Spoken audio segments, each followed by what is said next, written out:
အားလုံးမင်္ဂလာပါဒီနေ့မှာတော့ကျွန်တော်တို့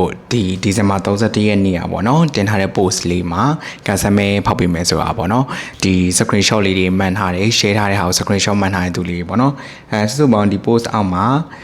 35 comment ရှိရပေါ့နော်ဆိုတော့အဲ့35ရောက်တဲ့အနေပဲကျွန်တော်တို့ကြီးညာလိုက်တဲ့အတိုင်း9ရောက်ယူပြီးမှဖြစ်ပါတယ်။ဘာလဲဆိုရင် grammar basic grammar video class ပေါ့နော်9ရောက်ဒါဆိုရင်ကျွန်တော်တို့အတူတူကြည့်အောင်ပေါ့နော်ဆိုတော့ကျွန်တော်တို့ဒီ video record လုပ်နေတာကဒါ6နာရီထိုးဖို့9မိနစ်လိုသေးရပေါ့နော်အဲ့မှာလောက်ထားဖြစ်ပါတယ်တင်မှာတော့ကျွန်တော်တို့အခုဒီနေ့3ရက်နေ့ပေါ့နော်တလပိုင်း3ရက်နေ့ည8နာရီမှာတင်ပေးမယ်လို့ post တင်ထားတယ်ပေါ့ဆိုတော့ကျွန်တော်8နာရီမှာ post တင်သွားမယ်ဒါတော့6နာရီမှာရိုက်ထားဖြစ်ပါတယ်เนาะဒါဆိုရင်9ရောက်တူတူကြည့်အောင်ဘယ်သူတွေပေါက်မလဲဆိုတာ okay စပြီเนาะတရက်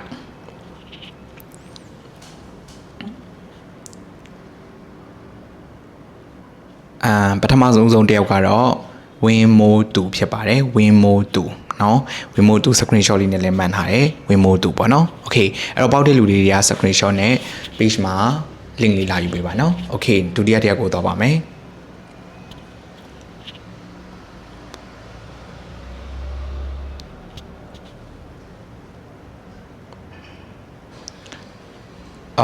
နောက်တစ်ယောက်ကကြတော့ဒါဒုတိယမြောက်ဖြစ်ပါတယ်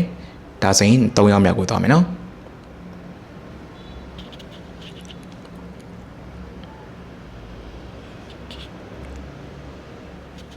3ယောက်မြောက်ကတော့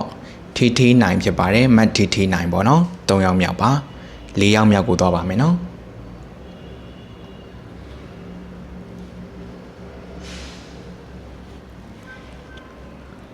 4ယောက်မြောက်ကတော့မတ်ကျူကျူထွေးဖြစ်ပါတယ်4ယောက်မြောက်ပါ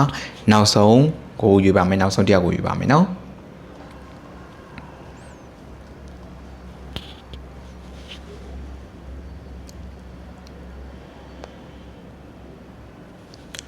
နောက်ဆုံးတစ်ယောက်ကတော့